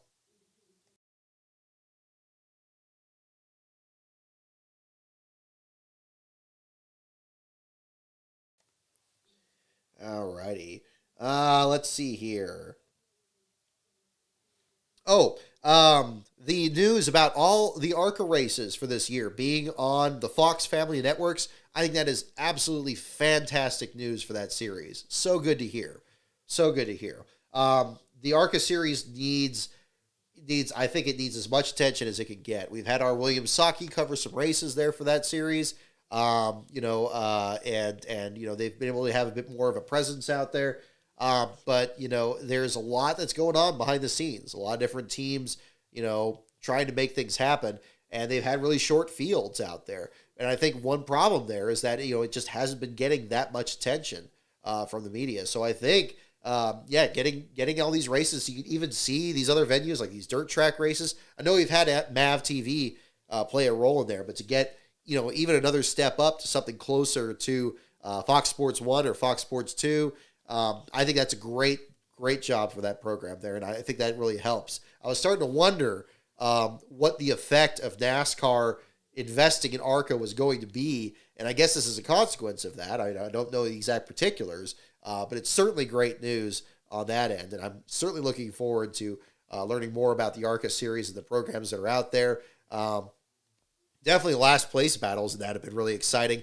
William covered one, I believe he was at Elko last year, and looking at a lot of the teams that came in behind the wall there, your Wayne Peterson programs, your Brad Smith teams, Andy Hillenberg, of course, featured in Rise of the Field Fillers, the fast track racing effort. A lot of great salt of the earth teams out there that you perhaps used to see in the Cup Series, and you just don't as much anymore. Really good to see. So I think that's going to be very exciting there at the same time. So we'll hopefully have some more to certainly talk about on that end, too. So that'll be something to look at. I need to step away for just a moment here, folks. I'm going to put the loading screen up here for just a minute. But when I come back, we're going to do some show and tell, and we'll do some trivia questions here. So don't go away. I got some stuff here that I definitely want to talk about. But if you have any other questions here or stuff to talk about here in the meantime, definitely drop it in the chat. Any questions about 500 days or anything else I'm working on here, we'll do that. And we'll do that for the show here, too. So stay tuned here, folks. I'll be back in just a moment.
All right. Okay. We are back, folks. Alrighty. So, yeah. So this is the, let's see here. Just checking some of the other questions here in the meantime. Let's see. Oh, yes. Kyle, I saw your questions there about bringing, we got ARCA as a standalone day at Sears Point this next year, correct? On Friday. Then we got the Xfinity Series on Saturday. I think it's probably a good way to do it. I mean, rather than try to cram it in on the same day as the Truck Series race, I guess we had this past year. Yeah. Hopefully we have something, let's set up here. Where was it? Let me see your comment there. Friday in June instead of the long Saturday we had this year. I mean, I think I hear from a lot of other media members that like people like having a shorter schedule on Saturday at Sears Point so they can do some sightseeing in the area, like whether they want to see the wineries or anything like that. So I guess that's part of it too. But another way we can look at that. Alrighty. Let's see here. No, it's not over. We're back here. Let's see. Is the chat still okay? Is it still working here? Not sure if it refreshed. Okay. Alrighty. Okay, I think we're good. Alrighty. So we'll do our show and tell segment here next. I think that's all the notes I had. Except one thing here. What'd you guys think about Brian France's appearance on the Dale Jr. download last month? I have a note here on that. I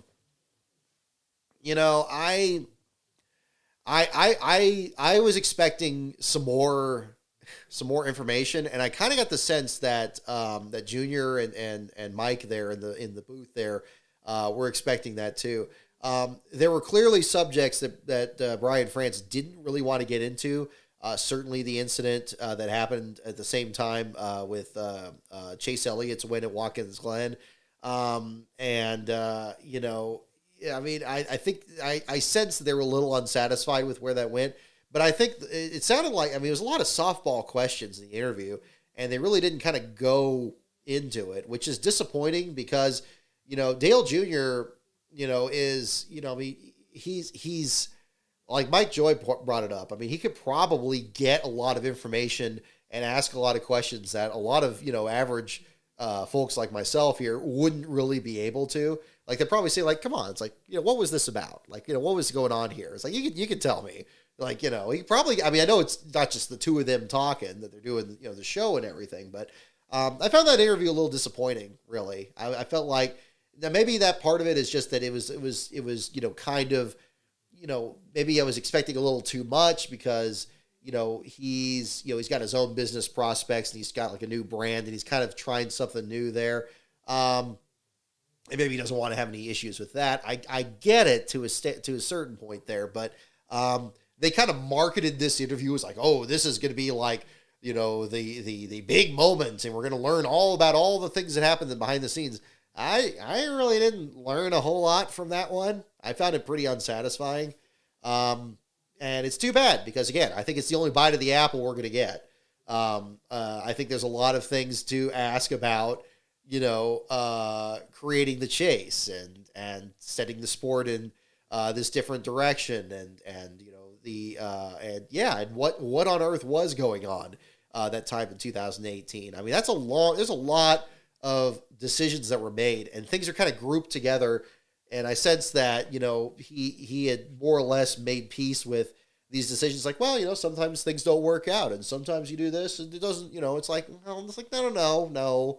Like, I don't know. I wanted more. I wanted more out of that. And maybe that was unrealistic to expect.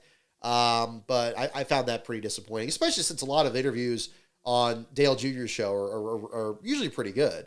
But that one I was pretty unsatisfied with. So I didn't think it was very good, but it is what it is. I certainly wouldn't have been able to get more information. If Junior can't get the information, it probably can't be received.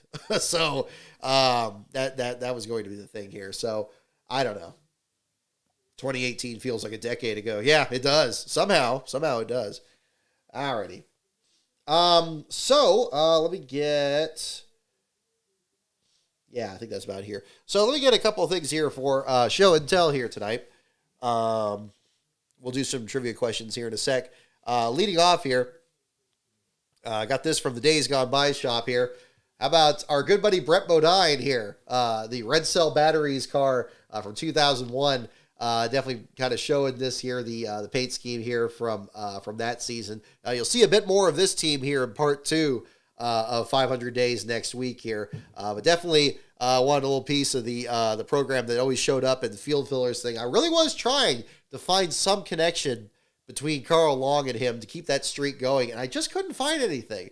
And I probably should have asked, like, Carl if there was some kind of thing, like maybe he had an incident with Brett Bodine or something like that. But I think they just missed each other since Carl was still trying to attempt to qualify for races kind of at the same time that Brett's career was wrapping up here. But I thought that, I thought the detail on this was pretty nice. These old renderings and everything there. So I have that. I showed this a while back. A lot of people were really tickled with the concept of Eel River Racing, the number 27 team that came up in the part 1 of the 500 Days there. And talking about Jack Birmingham naming the former Bahari Racing team after the river that was near his summer home. I found this a while back here and on eBay, and definitely want to share it. Kind of shows kind of a strange logo there for a race team. This was on, if you look very closely on some of the pictures of the cars, this was on the B post of some of the other 27 cars there that were run back then. This was made in 2000 with Jeff Fuller in the Viagra paint scheme. So there's got the old number on the back of it there. But this was, that was the logo there, and a very unusual name. I mean, we got Galaxy Motorsports and teams like that that have some strange ones, but this one definitely seemed to take the cake, the discussion. Again, you're going to learn more about that team and their progression through Speed Weeks 2001 in part 2, but that's the old logo there from that one there. So kind of a grotesque look there. You always think about, like, teams with, like, a cat logo or a bear or something like that, but an angry eel there is a little bit different. But yeah, exactly, 611 Hornet. Yeah, probably has got to be one of the greatest team names in NASCAR history. I'd have to agree. Wearing the Compton hat today. Back in 2001, this is the hat that I was wearing at Sears Point that year. Jerry Nadeau and the UAW Delphi paint scheme back then. Got this at Sears Point that year, and I have a picture of me wearing this over the Dodge City display from that year. I got to post that online. But you see behind me, I got Michael Holligan hat back there for the 2000 season there, right above Mark's sign there, the Let's Go Racing sign. But yeah, this one here was what I wore back then there, and I'm glad. I guess it's kind of good that back then when I was in school, they didn't let you wear hats at school, because I probably would have worn this thing out by then. It's actually not in bad shape because I wore it pretty much most race days and race weekends back then. And I think I had it with me in college back then. But yeah, the Natives paint scheme that year was sharp, absolutely.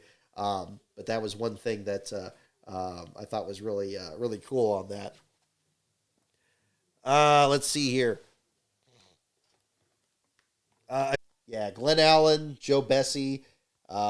Check this out here. We got Mike Dillon, and looks a pretty uncanny resemblance there. Of course, the father of Austin and Ty there.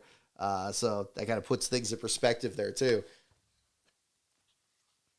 But yeah, some of the old driver photos here that were used in the project. A lot of them I got from this New Hampshire program that I used also in the 3 before February.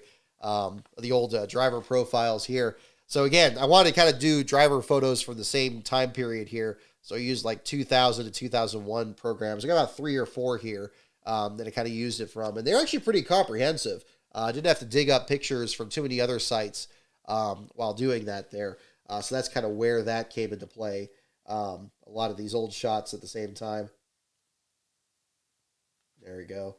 Got a Jerry Nadeau, Michael Holligan article here at the same time too. So yeah, interesting style. I mean, you can see like some tracks at different formats from one to the next, but that's always interesting. Here we go. Here's from Nadeau's first win. the Napa 500 one. Beautiful Sam Bass artwork here with Darrell Waltrip's drawing there on the front of it. I thought that was pretty hip there too. Covers the ARCA series. Let's see here. Yeah, some of the other driver programs from back then. Yeah. Anyway, let's see here. So, I mean, that's among the materials I was kind of using in 500 days there to kind of work with the graphics there. But that'll be another one. Kyle, we watched the Tulsa Shootout or Chili Bowl to get some racing back in your diet. You know, I kind of take things pretty easy over the off season. I know I was asked about this like earlier about what I do in the off season there.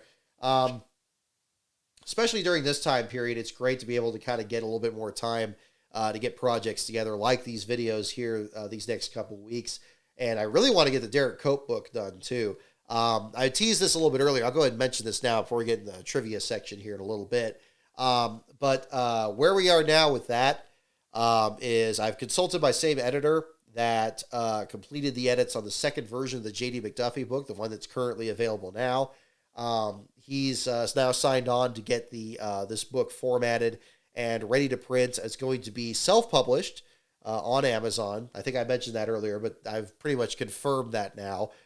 We weren't able to find a publisher on that, but there are some advantages to self-publishing, especially if you get it professionally edited, which I do intend to do, and we're in the process of doing that.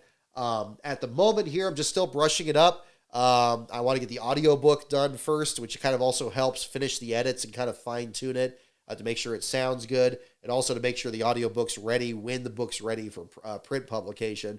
I'd like to have it done in the spring of this year, preferably before the Wilkesboro All-Star race. So I'm looking at maybe a March to April release. That would be great. But I am looking to hopefully have that done this year. I don't want to set another release date that I got to push back, because that was already a problem already with the past release there, with that. But I think that we're going to be in a good position here to get that tied up there. Derek and Alicia are very excited about it. Where I'm actually kind of coordinating with them on another project that they're working on to help promote the book there as well. So I think that's going to be very exciting. So hopefully we'll have some more news on that very soon for you guys here. I hate that I couldn't get it ready in time for the holidays this year, but for the holidays next year, I think is very much in the realm of possibility. So that's what we're looking at here on that end. So that's going to be very exciting. Alrighty. So we put these over here. Alrighty. Okay. So let me pull this up. Okay. You guys want to see something really cool? Okay, this literally just came up here today. Okay, real quick here. T-Chaps on Stapleton 42's old shop tours. Love those videos. The Jimmy Means videos are very, very good.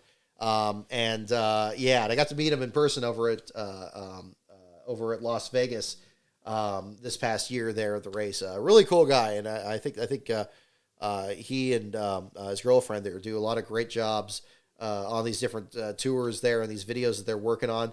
I thought he was very outspoken and very rightfully so. That look, these people aren't going to be around forever. You want to make sure to get these stories when you can. I couldn't agree more. That was the same spirit with which I applied for the J.D. McDuffie book, and I'm glad he's doing that with his videos there too. Very excited to see what he's been able to do, and he's produced a lot of great content. So yes, absolutely, T-Chaps, big fan of his projects that he's working on right now, and look forward to what he's working on in the future here too. So here's the big thing I want to show here. This literally, I didn't think this was going to come in today. And I was going to potentially show this a little bit later on, but I got to show it today because this is pretty hip. Alrighty. So we talked a lot today about Dodge, about in 500 days, and how big of a deal it was for the Dodge programs to get back into NASCAR, and how many sponsors and how big the activation was to bring them back into the sport. So this is something that is a very interesting piece of this. I just came across this over the weekend last week, and I'm so floored that this came in here. well, let me just show you. Check this bad boy out right here. Look at that. This, ladies and gentlemen, was in a Florida area Dodge dealership in 2001. And they were sent out. There were 3,500 of these, an actual diecast set of the 10 original Dodge teams that were in the Cup Series there. And these are, now the style of cars that these are actually the same style of the cars that were in the cereal box promotions from the Cheerios and the Betty Crocker related companies there. And these are not Racing Champions cars. These are not Hot Wheels cars. These are not Winner's Circle, Hasbro, Action. These are like the actual, like, they're like a very different style. I'll bring the camera over here to kind of show it a bit closer. But they had this, and they were sending these out to dealerships to put on display and to show the excitement over the manufacturer coming in. And if you see, actually, I'll bring the camera over right now. Take a look at this. There's a banner right. Let me get the light on it. Can I get the light here a little better so you can see this? It's not showing up great on here. Come on. Come on. There's the light. There it is. Let's see if you can see it there.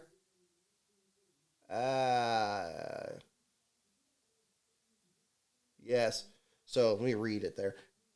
Limited edition collectible, Dodge returns February 18th, 2001.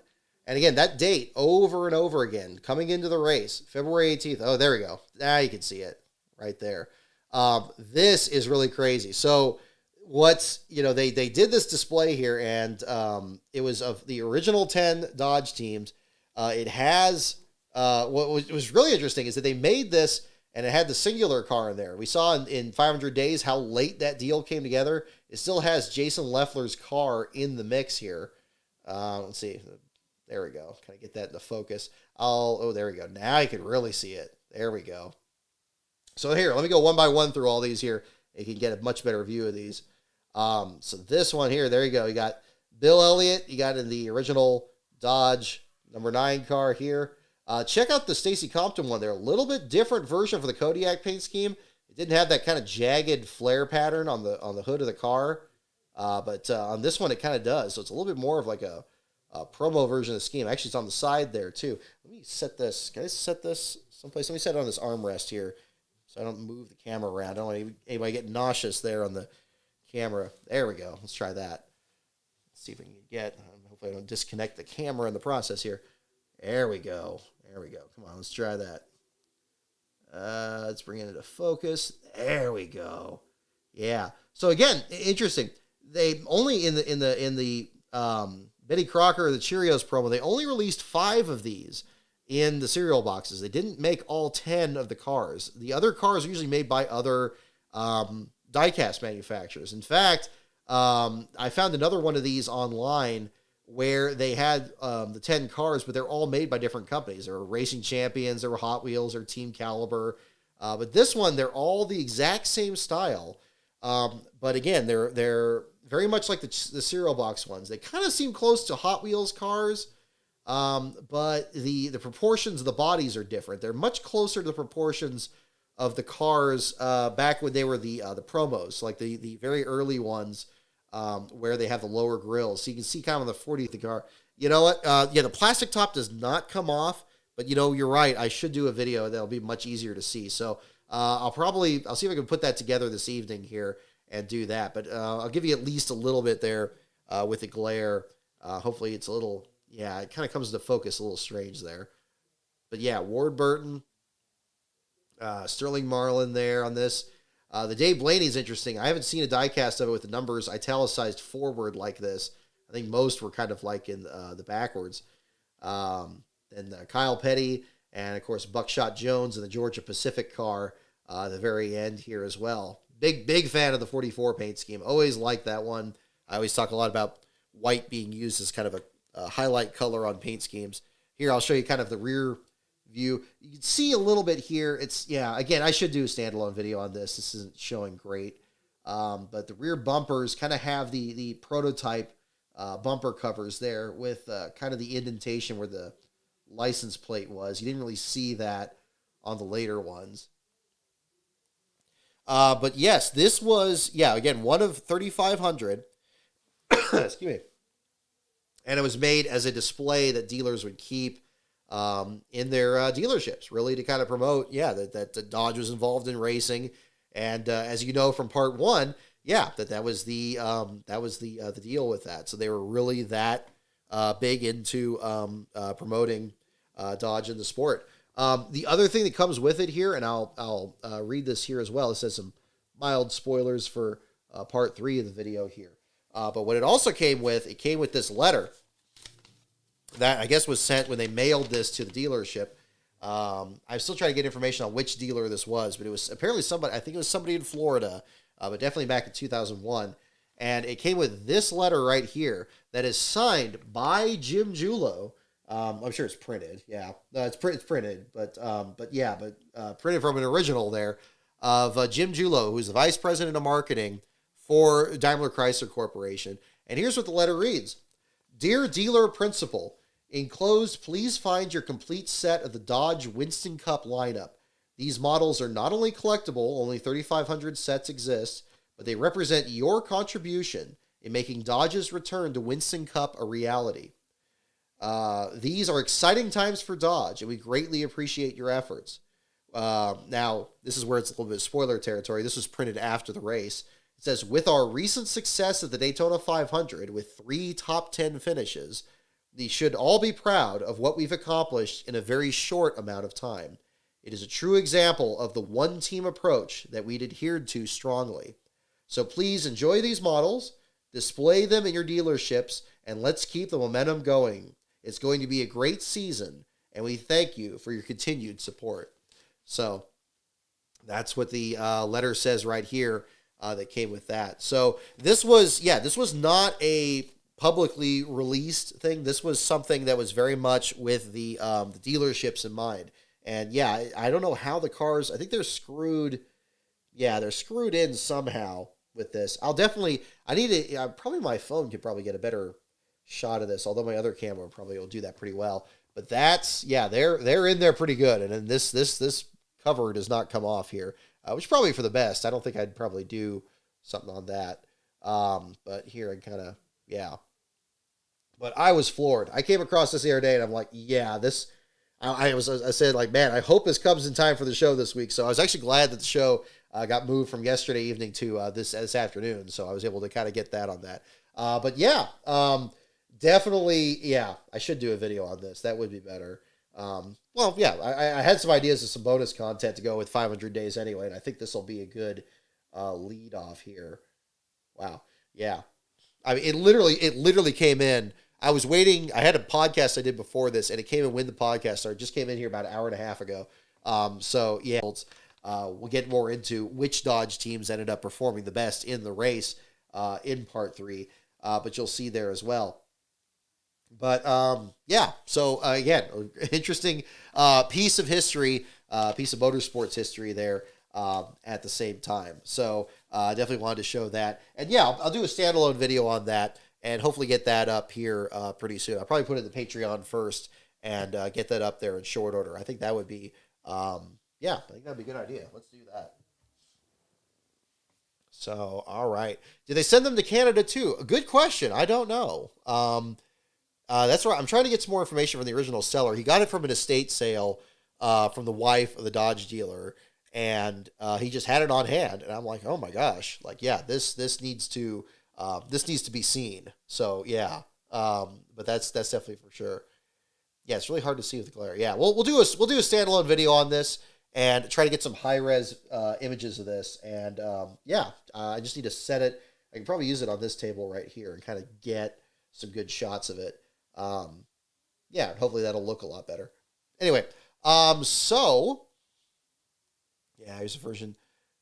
I have other pictures. I saw another one online, and it had like a mix of manufacturers. I'll post that on Twitter later, but we'll cover that. In the meantime, I know. The show's running kind of long here. We're almost up to 2 hours. We'll do some trivia questions here and do that. Oh, no, this is weird. I'm bringing out the Trivial Pursuit thing, and it's got a setting thing. It says turn sound on. I don't remember this thing ever having sound. Okay, I mean, it's Christmas. Let's give it a try. I don't think this downloaded a new feature. I don't remember that ever being a thing. Oh, okay, just beeps, I guess. We'll try with the beeps. Let's see if it makes any other sounds here along the way here, folks. No. If it gets too irritating, I'll probably turn that off. No. Just questions and answers. Yes. Okay, this this might not be good. This beeping might be a little too much. Okay. Maybe we'll... Yeah, let me turn that off. That's a little too much. Okay. Alrighty, folks. So we're back to the Trivial Pursuit thing here. We'll do some questions here to wrap up the show. Any other questions you guys have here, definitely make sure to mention in this, and we'll talk about that in here at the same time. So again, the categories are NASCAR, pits, teams, tracks, drivers, and the wild card. Once again, those categories again are NASCAR, pits, teams, tracks, drivers, and the wild card. Definitely let me know in the chat which one you'd like there in the meantime, and we'll do some questions from that category there. While we do that, while everybody gets their votes in, let's see, what do I got here also? Here's the NASCAR scene issue. So again, for Rick Houston, if you're watching, this is the issue that I used for this. This came with the 2001 Daytona 500 program, the special Daytona preview from February 9th through the 18th. So literally kind of like basically the time period that's covered in part 2 of 500 days here. Of course, there's a shot of Earnhardt in the Goodwrench car after the car flipped over in the 97 500 and him back in the car there. Let's see. I think this is where I got the picture of Jason Leffler during testing. Let's see here. Let me pull up some parts here. Oh, yeah, I showed Godwin Kelly's article in the, let's see. Was it in part 1? Okay, I was about to say, am I spoiling something for this? No, it was in part 1 because I had testing. There's the Off the Pace article where they were talking about the Dodge teams not showing very good speed, at least in preseason testing, and ranking a bit further back. Stacey Compton running the fastest lap at 180.821 miles an hour. Rusty Wallace the fastest at 187.719. Let's see here. Kind of get another view. There's a silly season section in here. That's quite good. Let's see. Yeah, great photography in here. We got, of course, the old classics, the shots of Rusty Wallace's car flipping down the backstretch in 1993. Let's see. Oh, here we go. So here's a nice little section on the current paint schemes coming up in the season. And notice right here, right away, Ryan Newman's car there, right on this page here. You got the other paint schemes that are being previewed before the 500. Ryan Newman's car at the top. Newman ultimately wasn't entered in the 500 that year, but he was rumored to be, and so it showed his 02 paint scheme, which he did run later that season, and also ran in his debut at Phoenix the previous year. So that's shown in there. We got some of the Dodge paint schemes. Eddie Houston's 96 car. We got Sterling Marlin. Jerry Nadeau's 25 car there for sure. Let's see here. What other good pictures we got? Is that another page? Oh, you got another page here. Here's some more of your Ford and Dodge teams here. So again, yeah, a lot of the old advertising and the old paint schemes there. It's great to revisit a lot of this here in this at the same time. Oh, here we go. Here's a section on Earnhardt's run in the 24 Hours of Daytona, shown on this page here. You got some shots of him in the Kerry Collins and the Corvette effort there. That's a good picture there in the middle.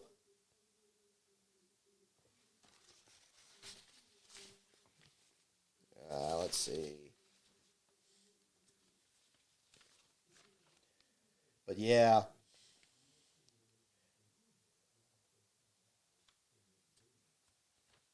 win tickets to the 2002 Daytona 500. You can win 4 tickets from Dodge to the 2002 Daytona 500. All you got to do is match driver with their car in this sheet right here.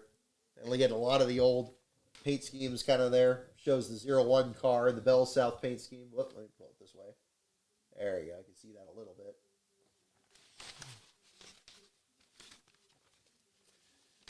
But, yeah, the old advertising is great.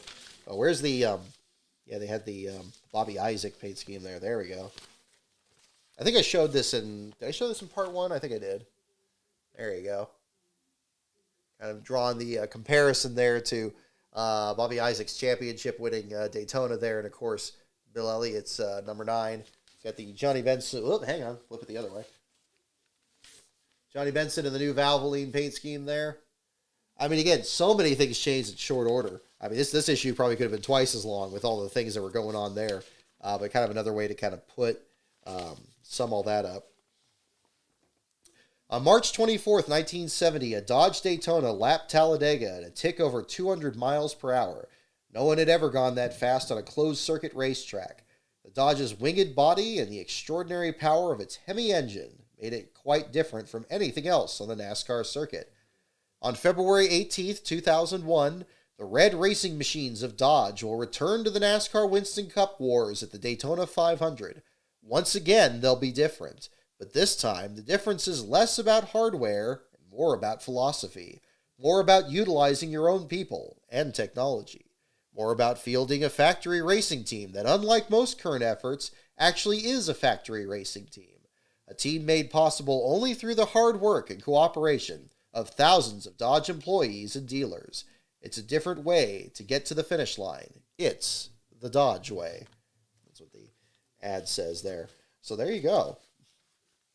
So again, another little glimpse into kind of that time period there, and you'll certainly see more of that in part 2 coming up here. Again, part 2 of, for those of you coming in here a bit later, part 2 of 500 Days will be coming out on this coming Wednesday, December 28th, which will be at 8 p.m. Eastern or 5 p.m. Pacific. I also will post the graphic on Twitter, same one I posted last week. Part 3 will be the following Wednesday, which will be January 4th. That will also be at 8 p.m. Eastern or 5 p.m. Pacific. If you are in the $5 and up levels of the Patreon, or if you join those levels, you will not only get the $5 perks there for the Patreon, but you'll also get advanced access to both parts 2 and 3, which are available right now on there. So you can even watch it right after the stream tonight, or if you're looking for something else to check out this holiday weekend, it is available. And thank you again to those of you who have joined the Patreon since then.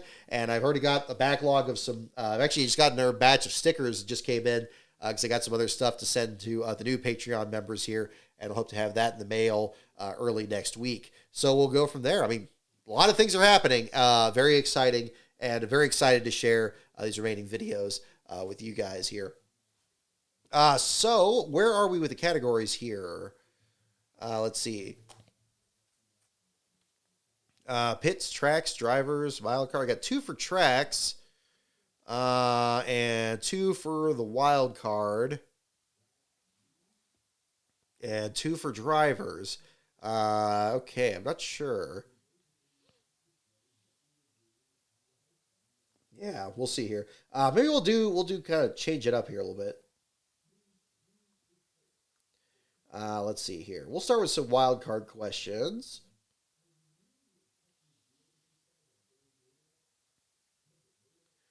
Okay, here we go. First question, folks.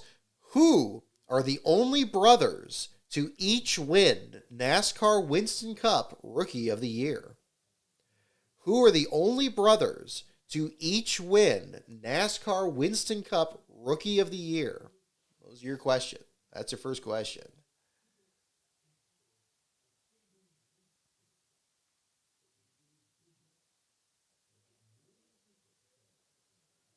Oh, okay, now I'm getting a couple of votes for drivers. I'm sorry, folks. We'll do drivers next. We'll do a couple questions here and wild card to start off. How about we do that?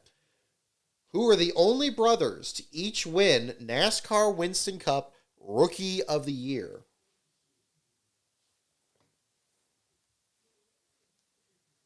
Yeah, really think about it.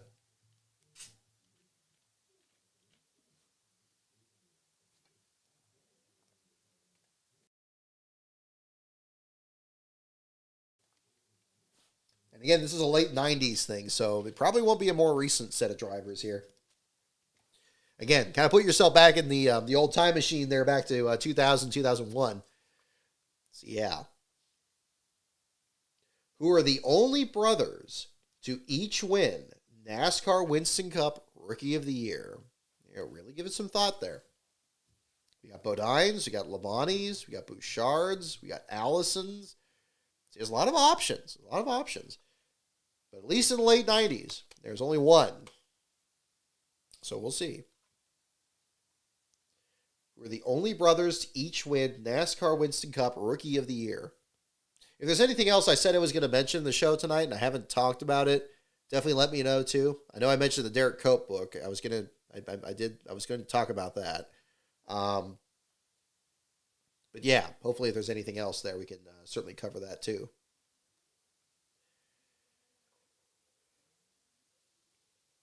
Who are the only brothers to each win NASCAR Winston Cup Rookie of the Year? All right, here we go. And the answer is Ken and Ron Bouchard. Ken and Ron Bouchard. Not the first ones you would think about. Ken and Ron Bouchard. A couple of you got that. Wayne Stell, you got it. And Charles Peterson Jr., you got it too. Ron and Ken Bouchard. Very tricky question. Very tricky. But yeah. Yeah, no, this is a little bit harder there. I know, Ken Bouchard. Yeah, so there was that. Because he was driving for the Whitcomb team. And then Ron Bouchard goes back a bit further. Alrighty, here we go. Next question. Who race in the annual FINA Piggly Wiggly Championship? You have to read this one a couple times. Who race in the annual FINA Piggly Wiggly Championship? That's a question. We're scraping the bottom of the wild card category, folks. We got an interesting one here. Who race in the annual FINA Piggly Wiggly Championship? FINA.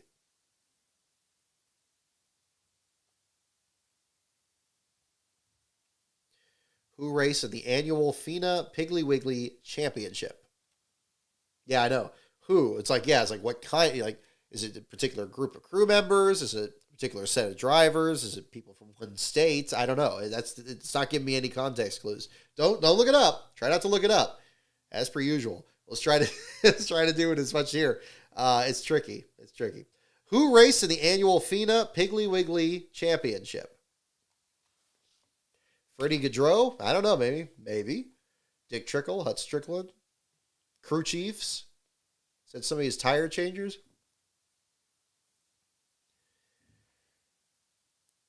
Yeah, FINA, as in FINA Lube. Yeah, Charles Peterson, you got the idea. FINA, FINA. I show it on the screen. Yeah, there you go. Can you see that? There you go. And it's championship after that on the next page.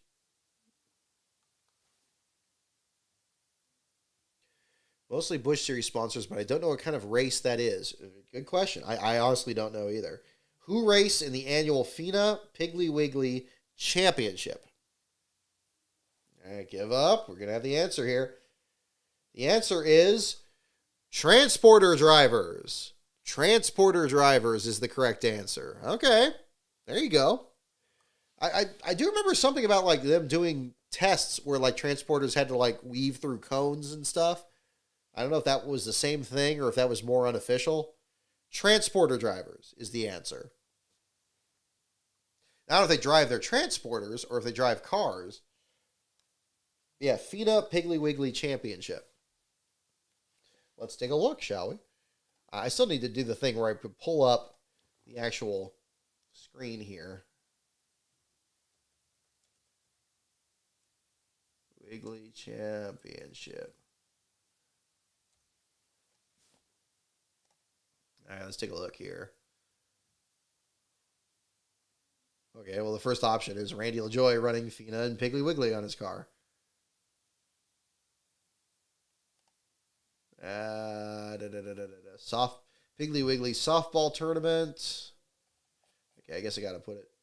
You put it in quotes. Get the actual phrase. Yeah. Gotta do another. What is this? Boolean search or whatever they call it. Doesn't match any documents. Oh, that's not good. Goodness.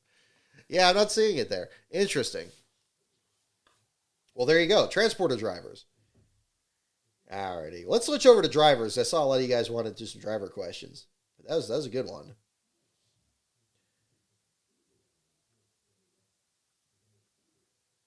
Alrighty. First question, or next question, excuse me. Who is the first 50-year-old driver to win a NASCAR Winston Cup race? Who is the first 50-year-old driver, 50, to win a NASCAR Winston Cup race? Who is the first 50-year-old driver to win a NASCAR Winston Cup race? Yeah, I wouldn't guess transporter drivers either. Wayne, I'm on I'm on the same page with you, man.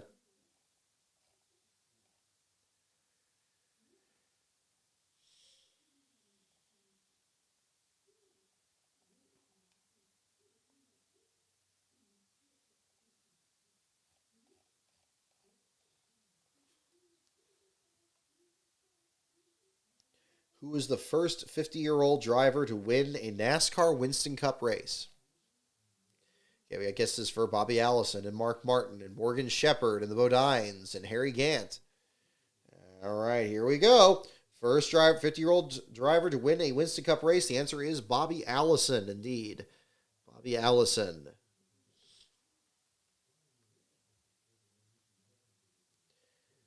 All righty.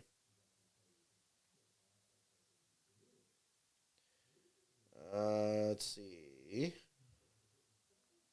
Well, we got another one here. What U.S. state does driver Phil Barkdahl call home? What U.S. state does driver Phil Barkdahl call home? Still the oldest driver to win the Daytona 500. There you go. Exactly. What U.S. state does driver Phil Barkdahl call home?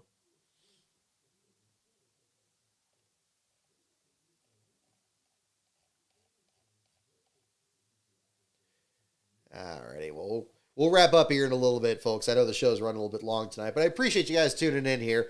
I know I got a lot of requests to do some streams here. I was hoping to do one last night, but I got back from work kind of late, so it's good that people voted. We had just a few more people vote for doing it tonight. So hopefully those of you that were unable to watch tonight live, hopefully you're enjoying this after the fact here, and we'll get we'll get some more content for you shortly. What U.S. state does driver Phil Barkdahl call home? We got guesses for Arizona, California, Iowa, Oklahoma, South Carolina. The answer is indeed Arizona. Arizona's Phil Barkdahl is indeed correct.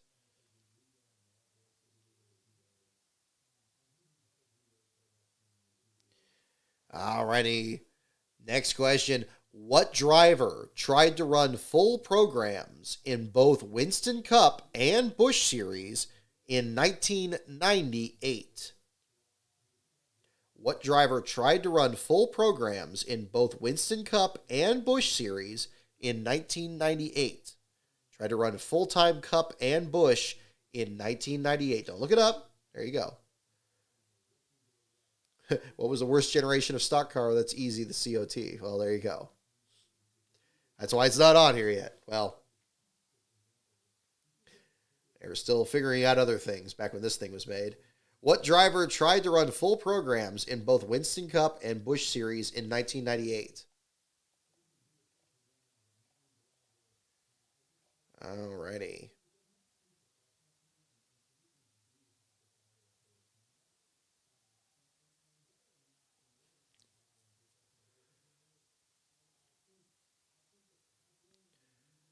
Driver tried to run full programs in both Winston Cup and Busch Series in 1998. We got Kyle Petty, Mark Martin, LePage, Dick Trickle, Chad Little, Buckshot Jones. Got a good cross-section of drivers here. I'll read it one more time. What driver tried to run full programs in both Winston Cup and Busch Series in 1998? And the answer is Robert Presley. Robert Presley, who you're also going to hear much more about in part 2 of 500 Days. Robert Presley tried to run full Cup and Busch in 1998. Surprised nobody got that. I didn't get it either. I was starting to believe you guys with LePage or something. I was kind of leaning towards that. But I know he changed teams in the Cup Series side, but yeah.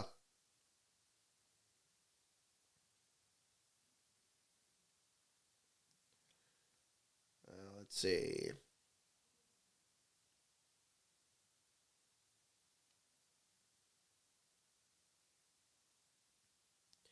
Alrighty. So, last question for tonight, folks. We'll just do one more here to wrap up for the evening. Last question for the evening, folks. How many of Dan Gurney's 16 NASCAR starts did he win? How many of Dan Gurney's 16 NASCAR starts did he win? Don't look it up. I know it's very easy to look up. How many of Dan Gurney's 16 NASCAR starts did he win? That is the question.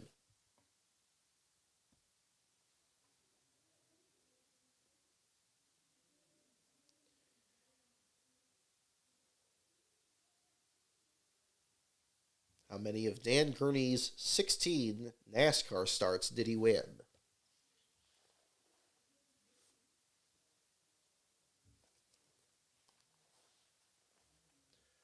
I want to kind of show you a little bit more of this hat that I've been wearing here. I just love these old designs here. They put more graphics and stuff on it. I guess they sold these in his fan club back then. It's the only design I've seen online. But you got the Melling graphic here. You got the NASCAR. You got the Dodge logo back here. I mean, you got the big Kodiak patch here. I mean, this is gorgeous. I mean, they really need to kind of return to this kind of branding again. And again, the bright colors too. I know not everybody's a big fan of the old of Compton's paint schemes with Kodiak, but I'm still a sucker for them, and a lot of this branding just comes out really nice. So I thought it was pretty hip. How many of Dan Gurney's 16 NASCAR starts did he win? All right, we got guesses for 5 and 3 and 4 and 1 and 6. All right, here we go.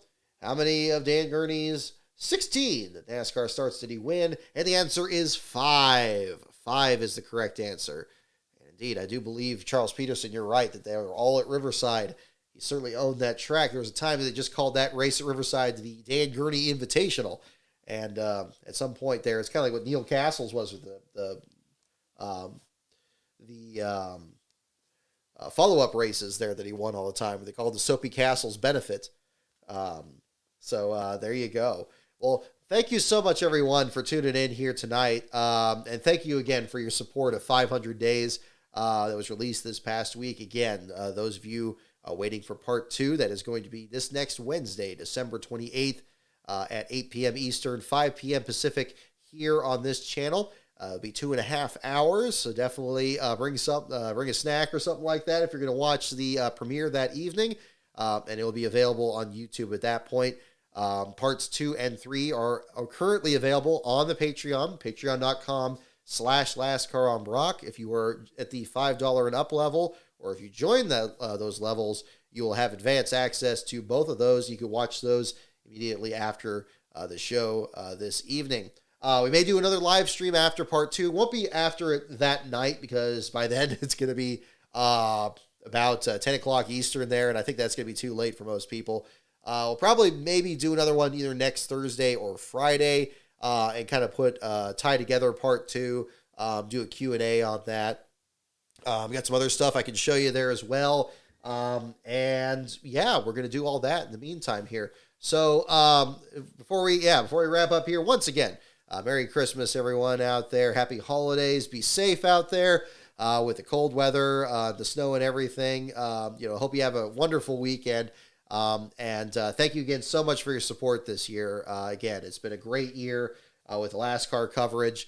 Very happy with what's been progressing here this season, and getting closer to getting some other projects done for you guys to enjoy. And I look forward to sharing all that with you as well. So have a wonderful weekend, everyone, and I'll see you all next time. Good night, everyone.